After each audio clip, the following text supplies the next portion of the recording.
اللہ العظیم وصدق رسوله النبی الکریم ونحن على ذلك لمن الشاهدين والشاکرین والحمد للہ رب العالمین۔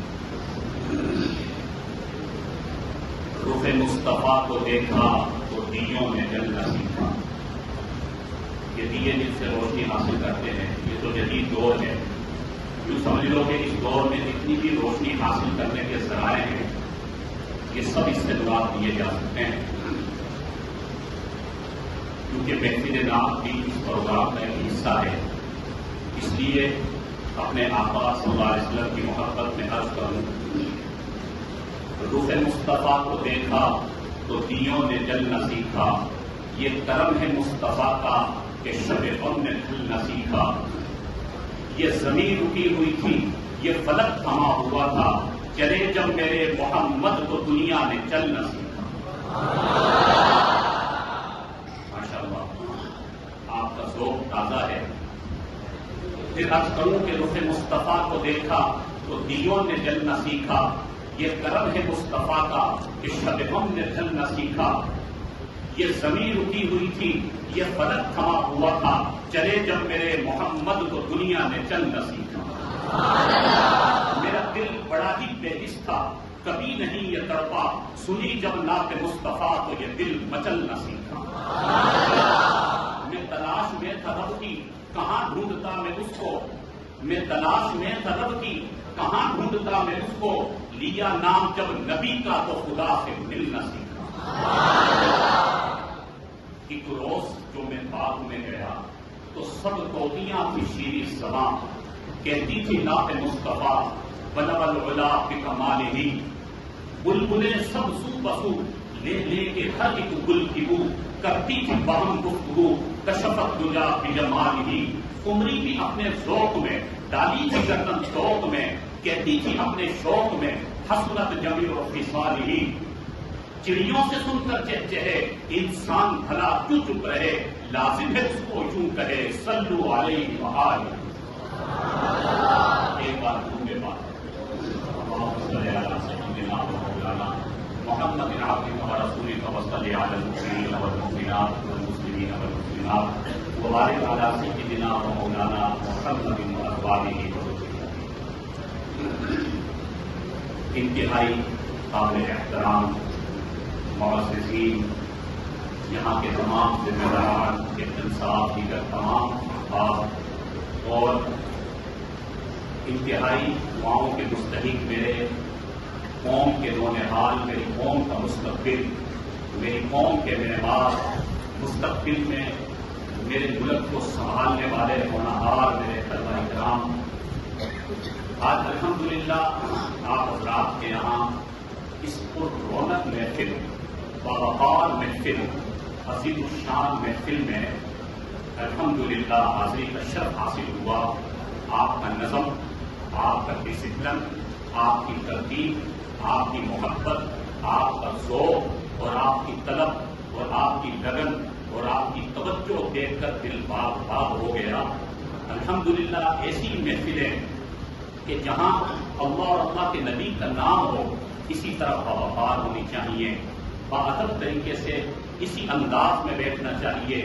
ان فی ذلک لذکریٰ لمن کان لہ قلب او القی السمع وہو شہید۔ یہ قرآن جو ہم نے تراویح میں سنا ہے، یہ سراپا ہمارے لیے نصیحت ہے، اس میں خیر خواہی ہے، ہمارے لیے کامیابی، عزت و عظمت اور دونوں جہانوں کی فلاح اللہ نے یہاں رکھی ہے۔ لمن کان لہ قلب، بشرطے کہ جب ہم اپنے دل کے برتن کو سیدھا رکھیں، توجہ کے ساتھ، انہمام کے ساتھ، طلب کے ساتھ، لگن کے ساتھ جب اللہ کا قرآن سنا جاتا ہے، قرآن کی بات سنی جاتی ہے، نبی کا پیغام سنا جاتا ہے، تو پھر اللہ تعالیٰ ہدایت کے بھی راستے کھول دیتے ہیں، پھر اللہ عمل کی توفیق بھی نصیب فرماتے ہیں، اور پھر اللہ کی مدد و نصرت بھی شامل حال ہو جایا کرتی ہے۔ میرے انتہائی قابل احترام معزز برادر مکرم جناب بھائی محمد سرور صاحب حفظہ اللہ، انہوں نے مجھے دعوت دی، میرے شہر میر خاص میں، میرے ادارے میں، جامعۃ الحسنین میں جناب خود تشریف لائے، اور مجھے دعوت دی، میرے دل میں بھی یہ اشتیاق ہوا کہ میں بھی آپ حضرات کی زیارت کروں۔ آج انشاءاللہ ہم ختم قرآن کے موقع پر جمع ہیں اور اسی مناسبت سے کچھ اصلاحی باتیں، کچھ سبق کی باتیں، کچھ سمجھنے کی باتیں اور کچھ ہدایت کی باتیں انشاءاللہ ہم بطور مذاکرہ کے کریں گے، جو میری بھی ضرورت ہے، جو آپ کی بھی ضرورت ہے۔ یہ قرآن جو ہم نے بحمد اللہ تراویح میں مکمل سن لیا، یہ بہت بڑے اعزاز کی بات ہے، بہت بڑے انعام کی بات ہے۔ اللہ نے یہ توفیق ہمیں نصیب فرمائی کہ رمضان جیسا مہینہ ہمیں نصیب فرمایا، اور پھر رمضان میں تراویح کی نماز میں اپنے اللہ نے بڑا محبوب اپنا کلام ہمیں سننے کی توفیق نصیب فرمائی۔ الحمدللہ یہ اللہ کا ہم پر بہت بڑا انعام ہے۔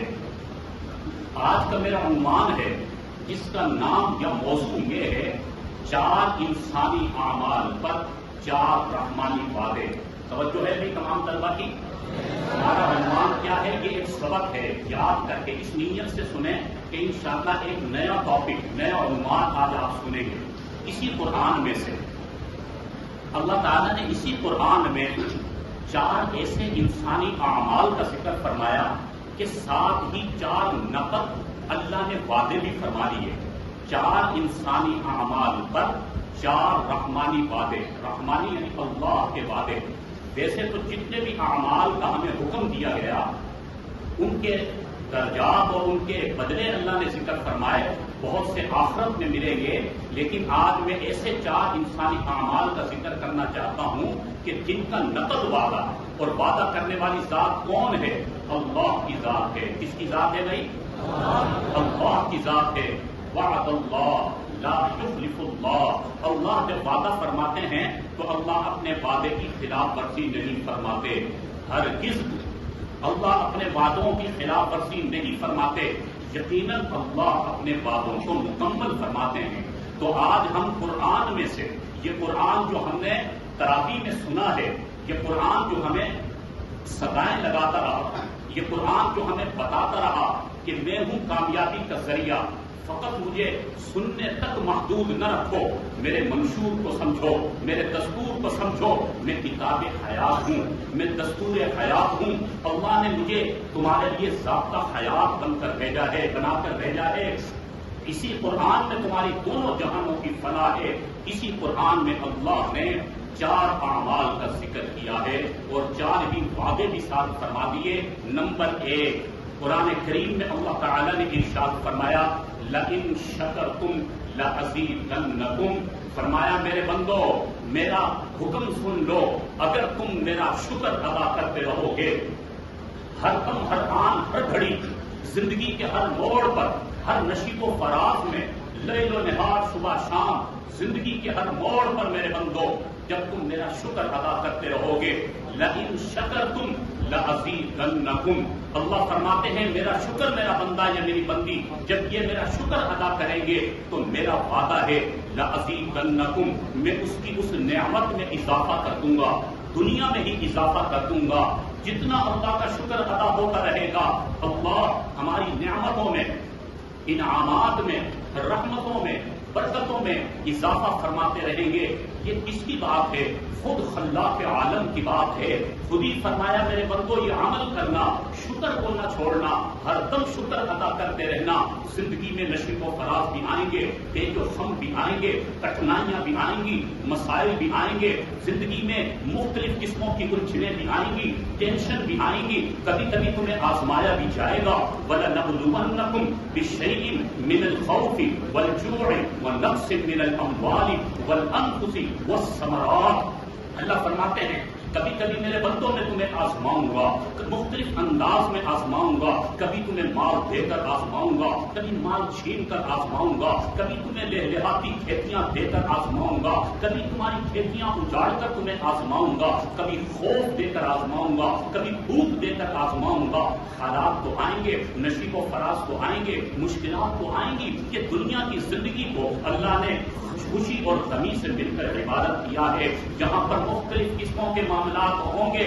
ہر حال میں میرے بندو تم میرا شکر ادا کرتے رہنا، جب شکر ادا کرتے رہو گے تو لَأَزِيدَنَّكُمْ، تمہارے پاس جو نعمتیں ہیں وہ بڑھنا شروع شروع ہو جائیں گی، میرے انعامات میں اضافہ ہوتا چلا جائے گا۔ علماء کرام نے، مفسرین نے اس آیت کے ذیل میں لکھا، فرمایا کہ چاہے ہمیں کوئی دنیا کی نعمت ملے اس پر بھی اللہ کا شکر ادا کریں، کوئی دین کی نعمت ملے اس پر بھی اللہ کا شکر ادا کریں۔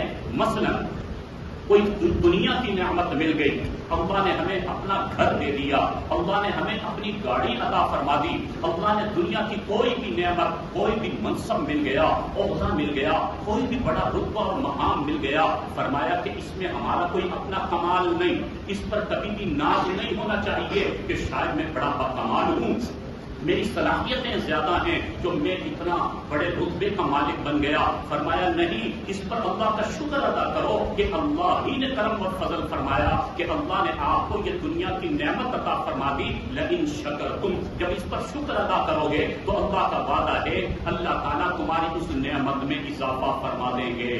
جو تمہارے پاس دنیا کا مال آ گیا، جو دنیا کی چیز آ گئی، گھر آ گیا، بنگلہ آ گیا، گاڑی آ گئی، اللہ اس میں برکت ڈال دیں گے، اللہ اس میں اضافہ فرما دیں گے۔ میرے بھائیوں، آج جو ہمارے معاشرے کی کیفیت ہے، آج جو ہم سمجھتے ہیں کہ میرے پاس میرا اپنا گھر تو ہے، اپنی گاڑی تو موجود ہے، زندگی کی سہولیات تو موجود ہیں، لیکن برکت نہیں ہے، سکون نہیں ہے، راحت نہیں ہے، اطمینان نہیں ہے، عجیب قسم کی بے چینیاں میری زندگی کا حصہ بن گئی۔ اس کی وجہ یہی ہے کہ ہم اللہ کی ملنے والی نعمتوں پر اللہ کا شکر ادا نہیں کر رہے، اپنے اوپر ناز ہے کہ میرا کمال ہے، مجھے یہ ملا۔ میرے بھائیوں، مومن کی شان یہ ہوتی ہے کہ وہ ہر دم اللہ کا شکر ادا کرتا ہے۔ اب اگر ہمیں یہ چاہت ہے کہ ہمارے پاس جو دنیا کی نعمتیں ہیں وہ محفوظ ہو جائیں، بابرکت ہو جائیں اور ان میں ترقی ہو جائے، تو اللہ نے خود یہ عمل بتا کر ہمیں نسخہ بتلا دیا، تم میرا شکر ادا کرتے رہو، میں تمہاری نعمتوں میں اضافہ کرتا رہوں گا۔ تو ایک تو یہ بات سمجھ میں آ گئی کہ ہمارے پاس جو بھی دنیا کی نعمت ہو اس پر اللہ کا شکر ادا کرنا ہے۔ اسی طرح جب دین کی کوئی نعمت مل جائے، اللہ تعالیٰ نے نماز کی توفیق عطا فرما دی، اللہ نے روزے کی توفیق عطا فرما دی، اللہ تعالیٰ نے اور کسی عبادت کی توفیق نصیب فرما دی، اس پر بھی اللہ کا شکر ادا کریں۔ میرا کوئی کمال نہیں، اللہ نے توفیق عطا فرمائی کہ میں نے نماز کا جماعت ادا کر لی اور میں نے قرآن تراویح میں سن لیا۔ بیچارے لاکھوں لوگ مل جائیں گے جو اس نعمت سے محروم ہو گئے، اللہ نے مجھے قبول کیا، اس پر بھی جب اللہ کا شکر ادا ہوگا تو فرمایا کہ اللہ اس نعمت میں بھی اضافہ فرما دیں گے، یعنی مزید توفیق عطا فرمائیں گے، ہم مزید اللہ کے قریب ہوتے چلے جائیں گے، نماز کا نور ملنا شروع ہو جائے گا، قرآن کی حقیقی لذت ہمیں حاصل ہونا شروع ہو جائے گی۔ تو پہلا عمل کیا بتایا ہے دوستو؟ لئن شکرتم لأزیدنکم، اللہ کا شکر ادا کرتے رہیں۔ سمجھ میں آ رہی ہے بھی دوستوں بات؟ عزیزوں بات سمجھ میں آ رہی ہے؟ لئن شکرتم، اللہ کا شکر ادا کریں، یہ اللہ فرما رہے ہیں، اور ساتھ ہی اللہ وعدہ فرما رہے ہیں لأزیدنکم، اللہ تعالیٰ مزید بڑھا کر عطا فرمائیں گے۔ مجھے وہ ایک واقعہ یاد آ گیا، حضرت موسیٰ علیہ السلام اللہ کے کلیم تھے نا بھائی، آپ حضرات ماشاءاللہ اسلامی تاریخ سے یقیناً باخبر ہوں گے۔ حضرت موسیٰ علیہ السلام اللہ کے کلیم تھے، یعنی اللہ سے کلام کیا کرتے تھے اور کوہ طور پر تشریف لے جایا کرتے اور وہاں اللہ سے ہم کلام ہوا کرتے۔ ایک مرتبہ کوہ طور کی طرف اللہ سے ہم کلام ہونے کے لیے تشریف لے جا رہے تھے، راستے میں انہوں نے ایک شخص کو دیکھا کہ جو ریت کے ڈھیر میں اپنے وجود کو ڈھانپ کر بیٹھا ہوا تھا، اس کے وجود پر کپڑے نہیں تھے، گھر ہونا تو دور کی بات ہے، چھت ہونا تو دور کی بات ہے، دیگر اور دنیا کی چیزوں کا ہونا تو دور کی بات ہے، اس کے پاس سطر چھپانے کے لیے اپنے کپڑے بھی نہیں تھے، وہ ریت میں اپنے جسم کو چھپا کر بیٹھا ہوا تھا۔ دیکھا کہ اللہ کے کریم آ رہے ہیں، کوہ طور کی طرف جا رہے ہیں، جب قریب سے گزرے کہا کہ اے اللہ کے پیغمبر، اے اللہ کے کریم، میری ایک گزارش سن لیجیے، آپ اللہ کے حضور جا رہے ہیں، میری طرف سے ایک گزارش پیش کر دیجیے گا، دعا اور سفارش کر دیجیے گا کہ اللہ رب العالمین مجھے پہننے کے لیے کپڑے عطا فرما دے، اللہ تعالیٰ مجھے اپنا گھر عطا فرما دے، میرے پاس تو کچھ بھی نہیں ہے۔ حضرت موسیٰ علیہ السلام نے فرمایا ٹھیک ہے بھائی، ہم آپ کی سفارش اللہ کے حضور رکھ دیں گے۔ حضرت موسیٰ علیہ السلام مزید آگے بڑھے، ایک اور صاحب سے ملاقات ہوئی، جو بڑے لینڈ لارڈ اور بڑی وجاہت کے ساتھ نظر آئے اور جن کے آس پاس ان کے ملازمین اور نوکر چاکر اور ان کے قریب ان کا گاؤں، جہاں ان کے ریوڑ اور جہاں پر ان کے کھیت اور جہاں پر دنیا کی ہر نعمت ان کے پاس موجود تھی، جب ملاقات ہوئی کہا کہ اے اللہ کے کریم میری ایک گزارش ہے، اللہ کے حضور عرض فرما دیجیے گا کہ مجھے میرے ابا نے اتنا مال دے دیا، اتنی دولت دے دی، یہ جانوروں کا اتنا بڑا ریوڑ ہے اور اتنی بڑی زمینوں کا مجھے مالک بنا دیا، اس کے حساب کتاب میں اور اس کی ترتیب میں ہی میرا وقت گزر جاتا ہے، میں عبادت صحیح طرح کر نہیں پاتا، میرے اللہ سے یہ عرض کر دیجیے کہ میرے مال میں کچھ کمی کر دیجیے، کیونکہ مال زیادہ ہے، کچھ کم ہو جائے۔ فرمایا کہ ٹھیک ہے بھائی، ہم تمہاری بات بھی اللہ کے حضور رکھ دیں گے۔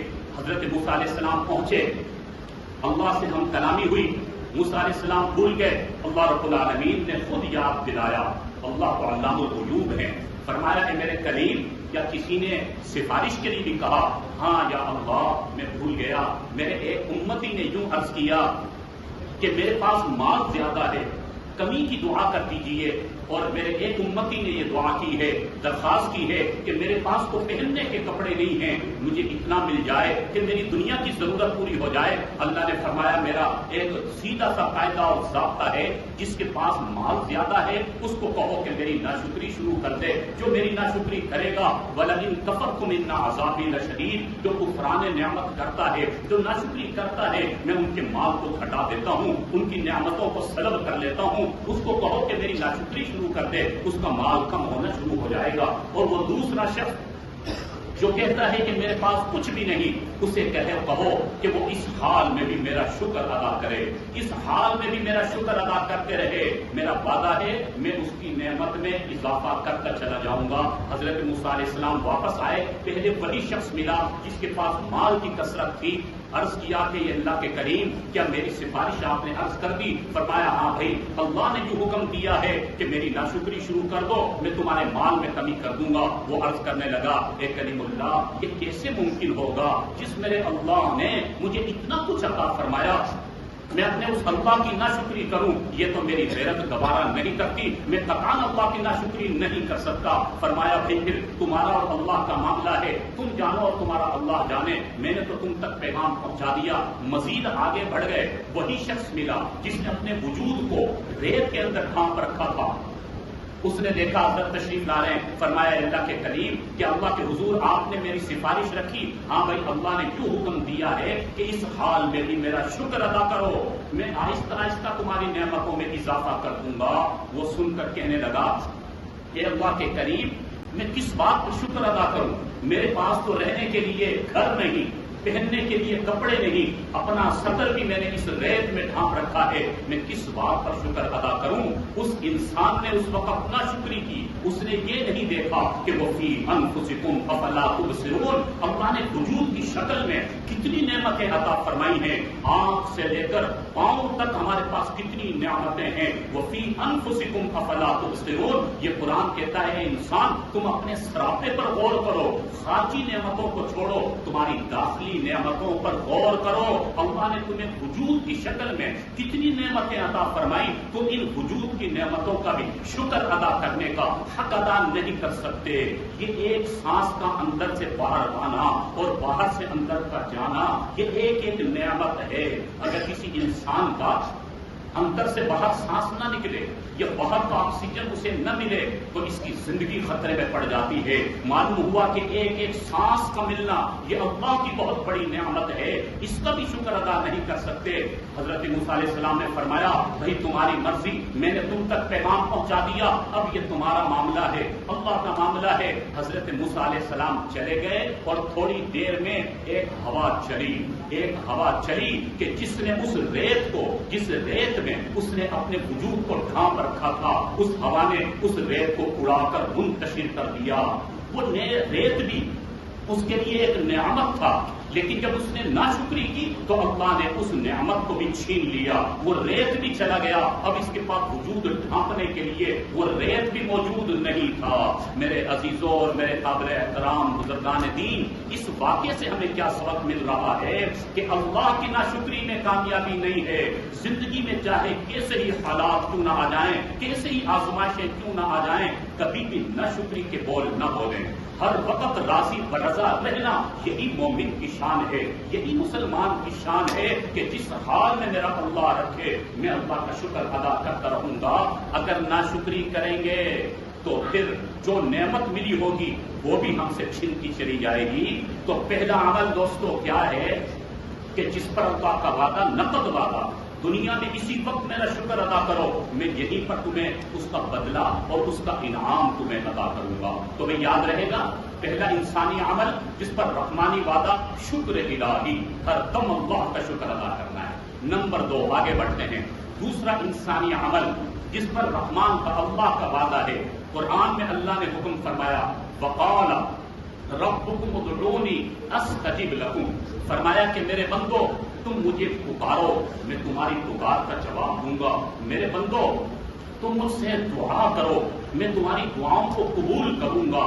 جب بھی تم مجھ سے دعا کرو گے استجب لکم، جہاں پر اللہ دعا کی تلقین فرما رہے میرے بندو مجھ سے مانگو، میرے آگے اپنے ہاتھوں کو اٹھاؤ، میرے آگے اپنی جبینوں کو جھکاؤ اور تم مجھ سے گڑ گڑا کر مانگو۔ میرا وعدہ ہے جب جب تم مجھ سے مانگو گے استجب لکم، میں تمہاری دعاؤں کو قبول کروں گا، یقیناً قبول کروں گا۔ اجیب دعوت الداعی اذا دعانی فلیستجیبوا لی ولیؤمنوا بی، قرآن میں جو ہم نے اس تراویح میں سنا اسی میں اللہ فرما رہے ہیں میرے بندو تم سب مل کر ایک ہی وقت میں مجھ سے مانگو گے، مشرق سے لے کر مغرب تک، شمال سے لے کر جنوب تک، ساری دنیا کے لوگ مل کر اپنے اپنے انداز میں مانگے، اپنی اپنی زبانوں میں مانگے۔ ادعوا ربکم تضرعا وخفیا، کوئی گر گڑا کر مانگے، کوئی خفیہ انداز میں مانگے۔ اللہ فرماتے ہیں اجیب دعوت الداع، میں ہر پکارنے والے کی پکار کو سنتا ہوں، میں سب کی پکار کا جواب دیتا ہوں، میں سب کی دعاؤں کو قبول فرماتا ہوں۔ میرے دوستو ہمارے اللہ جو ہر دم ہماری دعاؤں کے منتظر ہیں، وَإِذَا سَأَلَكَ عِبَادِي عَنِّي فَإِنِّي قَرِيبٌ، اللہ فرماتے ہیں میرے بندو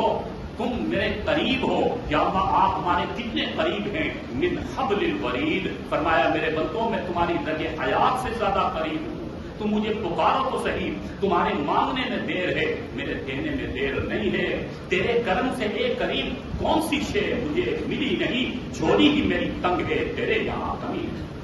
اللہ کے یہاں کمی نہیں ہے دوستو، اللہ تو ہر دم دینے کے لیے تیار ہیں۔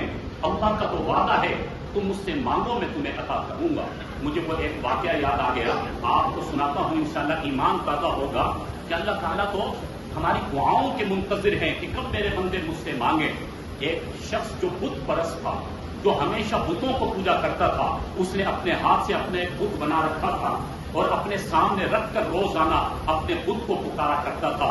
عربی میں بت کو کہا جاتا ہے صنم اور عربی میں کہا جاتا ہے صمد، تو صنم عربی میں بت کو کہا جاتا ہے۔ وہ روزانہ اپنے صنم کے سامنے کبھی سجدہ کرتا، کبھی رکوع کرتا اور پھر دعا کیا کرتا، یا صنم میرا فلاں مسئلہ حل کر دے، یا صنم میرا فلاں میری پریشانی کو دور کر دے۔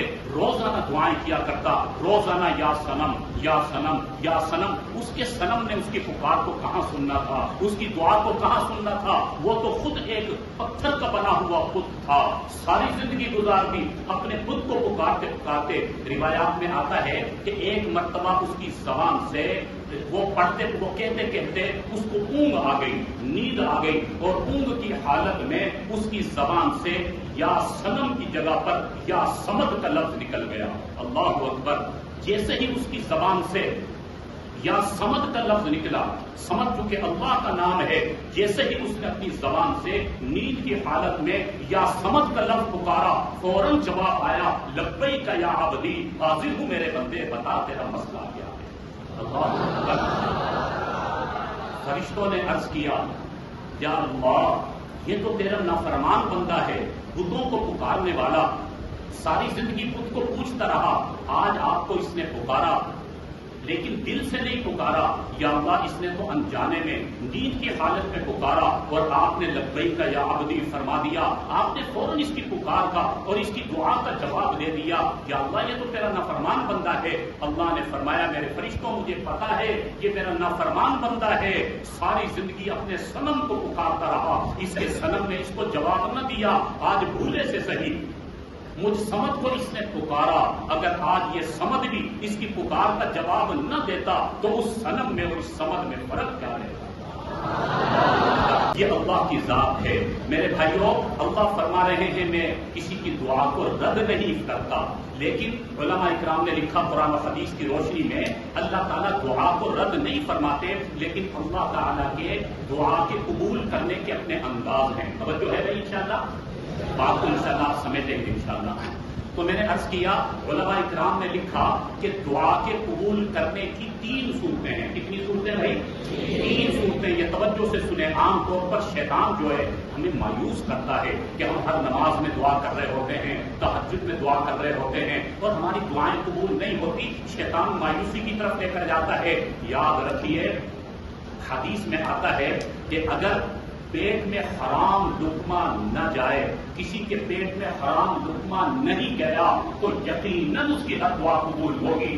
خدا نہ خواستہ اگر پیٹ میں حرام لقمہ چلا گیا، کسی کا حق مار کر، کسی پر ظلم کر کے، کسی نے مال غصب کر کے اپنے پیٹ میں جو مال اتار دیا، اس کی دعا کو اللہ قبول نہیں فرمائیں گے۔ اس کے علاوہ کوئی کتنا ہی بڑا گناہگار کیوں نہ ہو، اللہ ہر ایک کی دعا کو قبول فرماتے ہیں۔ تو 3 طریقوں سے 3 صورتیں ہیں دعاؤں کی قبولیت کے۔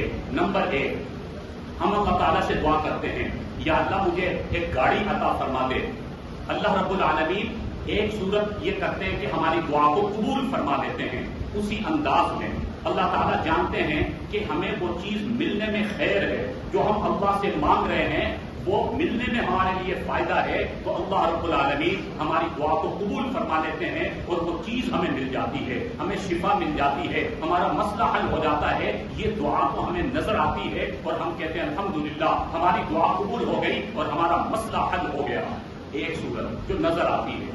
دوسری صورت حدیث میں آیا کہ جب ہم اللہ سے کوئی چیز مانگ رہے ہوتے ہیں لیکن اس چیز کے ملنے میں ہمارے لیے خیر نہیں ہوتی، اللہ تو علام الغیوب ہے، اللہ تو آنے والے وقت کو بھی جانتے ہیں، ہمیں اس چیز کے ملنے میں خیر نہیں ہے، فائدہ نہیں ہے۔ مثلا ہم اللہ سے گاڑی مانگ رہے ہیں، اگر ہمیں وہ گاڑی مل جائے تو خدا نہ خواستہ ہمارے آنے والے وقت میں ہمارے مقدر میں ایکسیڈنٹ لکھا ہوا ہے، ہمارے نصیب میں کوئی تکلیف لکھی ہوئی ہے، تو اس چیز کے ملنے میں چونکہ ہمارے لیے خیر نہیں، راحت نہیں ہے، تو فرمایا کہ اللہ تعالیٰ ہمارے ہی فائدے کی وجہ سے اللہ تعالیٰ اس انداز میں دعا کو قبول نہیں فرماتے۔ وہ چیز ہمیں اس وقت نہیں ملتی لیکن اللہ تعالیٰ دعا کو بھی رد نہیں فرماتے۔ فرمایا کہ وہ دعا کی قبولیت کی یہ صورت فرماتے ہیں کہ اس پر آنے والی مصیبت کو ٹال دیتے ہیں، آنے والی پریشانی کو دعا کے صدقے ٹال دیا جاتا ہے، مصیبت اس سے ٹل جاتی ہے۔ دعا اب بھی رد نہیں ہوئی،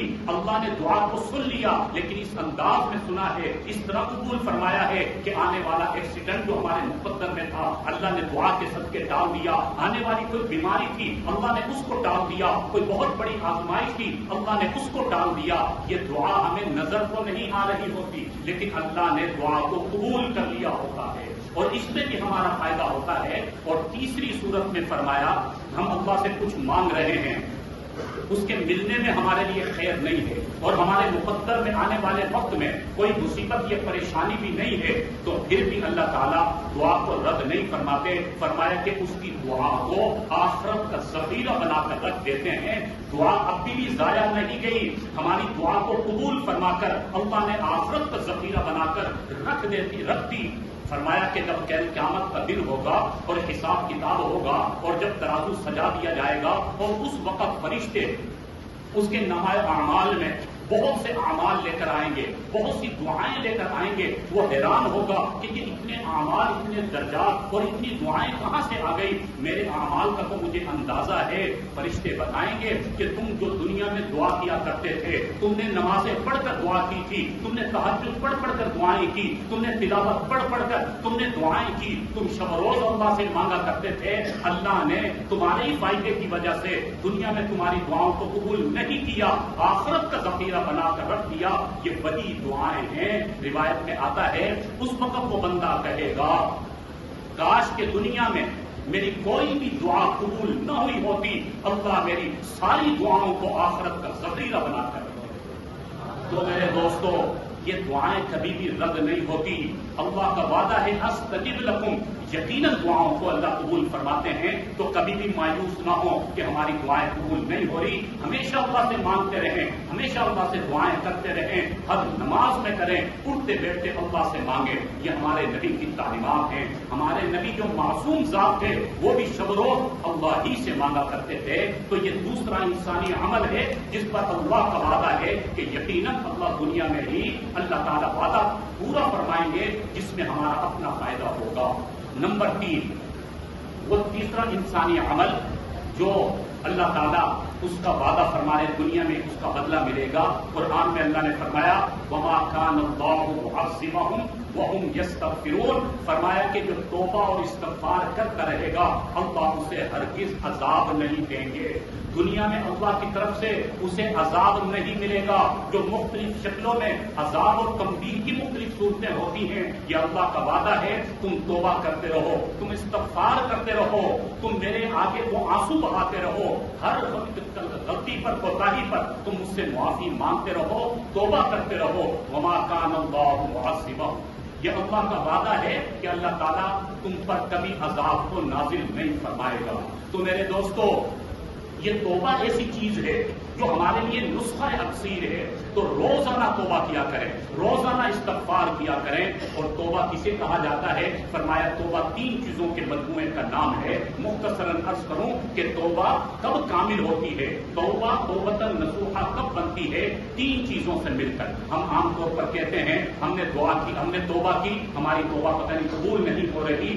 3 چیزیں جب ہوں گی، 3 شرائط جب پائی جائیں گی تو یقیناً ہماری توبہ قبول ہو جائے گی۔ نمبر 1، فرمایا کہ ہم سے جب کوئی گناہ ہو جائے تو پہلے نمبر پر اس گناہ کی ندامت ہمارے دل میں آ جائے، فوراً اپنے دل میں ہم پشیمان ہو جائیں، نادم ہو جائیں، اللہ کے حضور اپنے ندامت کا اظہار کریں، یا اللہ مجھ سے یہ گناہ ہو گیا، مجھ سے یہ غلطی ہو گئی۔ تو پہلا کام ندامت کا اظہار، اور نمبر 2 فرمایا کہ اسی وقت اس گناہ کو چھوڑ دینا ہے۔ ایسا نہیں کہ توبہ تو ہم کر رہے ہیں لیکن گناہ کو نہیں چھوڑ رہے۔ مثلا جھوٹ کے گناہ میں ہم ملوث ہیں، ہم عام طور پر جھوٹ بول دیا کرتے ہیں، احساس ہوا، ندامت تو ہوئی ہے لیکن توبہ بھی کر رہے ہیں لیکن اس جھوٹ کے گناہ کو ترک نہیں کر رہے، تو ایسی بھی توبہ کامل نہیں ہوگی۔ خدا نہ خواستہ کوئی سود کے گناہ میں ملوث ہے، اس کو احساس ہوا، ندامت ہوئی اور وہ توبہ کر رہا ہے لیکن سود کے گناہ کو چھوڑ نہیں رہا، تو فرمایا اس کی توبہ کامل نہیں ہوگی۔ کامل اس وقت ہوگی جب وہ اس گناہ کو اسی وقت ترک کر دے، اس گناہ کو چھوڑ دے۔ اور نمبر 3، توبہ کامل ہونے کے لیے ضروری ہے کہ آئندہ نہ کرنے کا عزم، آئندہ نہ کرنے کا عزم کہ یا اللہ آئندہ میں یہ گناہ نہیں کروں گا۔ جب یہ 3 چیزیں ہوں گی تو توبۃ نصوحہ بن جائے گی، تو پھر ایسی توبہ ہوگی کہ جس کے لیے نبی اکرم صلی اللہ علیہ وسلم نے فرمایا التائب من الذنب کمن لا ذنب لہ، جو سچے دل سے توبہ کرے گا وہ ایسا ہو جائے گا جیسے اس نے کبھی گناہ کیا ہی نہیں۔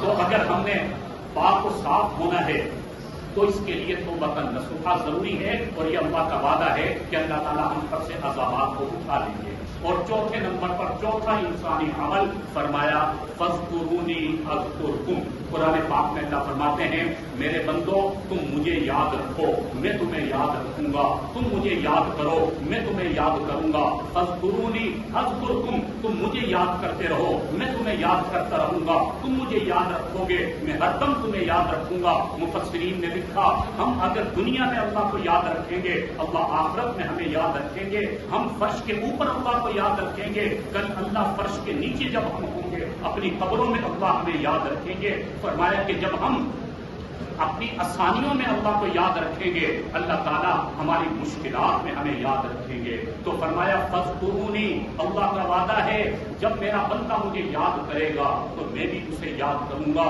تو اللہ کو یاد کیا کریں، اللہ کو پکارا کریں۔ یہ جو ذکر کا عمل ہے اللہ کو پکارنا، اللہ کی صدائیں بلند کرنا، اللہ کی صدائیں لگانا، یہ ذکر بہت بڑی عبادت ہے، یہ اللہ کو یاد کرنے کا ذریعہ، اللہ کو قرب حاصل کرنے کا ذریعہ ہے، تو اس پر بھی نقد انعام ہے۔ جب اللہ کو ہم یاد کریں گے، اللہ ہمیں یاد کریں گے، تو اس لیے ہم اللہ کو ہر دم یاد کرتے رہیں، اللہ کو ہم پکارتے رہیں، تو یہ انسانی 4 اعمال ہیں۔ تو یہ 4 انسانی اعمال، نمبر 1 کیا تھا؟ شکر، نمبر 2 کیا تھا؟ نمبر 2 دعا، اللہ سے مانگنا، نمبر 3 توبہ، اور نمبر 4 ذکر الہی۔ یہ 4 انسانی اعمال کریں گے تو اللہ کی طرف سے وعدہ ہے اللہ ہمیں بدلہ عطا فرمائیں گے۔ تو اس لیے میرے عزیزوں اور میرے بھائیوں، یہ سبق ہم یاد کر کے جائیں، انشاءاللہ ہماری زندگی سنور جائے گی اور قرآن کی تعلیم کا اصل نور ہمیں حاصل ہو جائے گا۔ بھائی انشاءاللہ عمل کریں گے نا اس پر انشاءاللہ، اور یہ سبق یاد رہے گا انشاءاللہ۔ یہ آسان اعمال ہیں جو ہمارے بس میں ہیں، لا یکلف اللہ نفسا الا وسعها۔ اللہ نے ہمیں اتنے اعمال کا مکلف نہیں بنایا جو ہماری طاقت سے زیادہ ہوں، یہ تو وہ اعمال ہیں جو بڑے آسان ہیں۔ لہذا آج کے بعد ماضی میں جو کچھ ہم سے ہو گیا اس پر اللہ سے معافی مانگے، اور اس کے بعد یہ 4 اعمال کو ہمیشہ اپنی زندگی کا حصہ بنا لیں، انشاءاللہ زندگی میں انقلاب آ جائے گا، تبدیلیاں آتی چلی جائیں گی، اور وہ محرومیاں اور وہ کٹھنائیاں اور پریشانیاں جو ہمیں نظر آ رہی ہیں اللہ تعالیٰ ان کو دور فرما دیں گے، اور اللہ کی مدد و نصرت کے ہم انشاءاللہ حقدار بن جائیں گے۔ تو انشاءاللہ عمل کریں گے نا بھائی انشاءاللہ۔ ہمیں صحیح معنوں میں دین کی سمجھ نصیب فرمائے۔ اللہ رب العالمین ہمیشہ اپنے پیارے حبیب حضرت محمد صلی اللہ علیہ وسلم کی پاکیزہ سنتوں پر چلنے والا بنا دے، اور اللہ تعالیٰ ہم سب کے مل بیٹھنے کو قبول فرمائے۔ جن بعض نے ماشاءاللہ قرآن پاک سنایا ہے، اللہ تعالیٰ انہیں بھی شان قدر عظیم عطا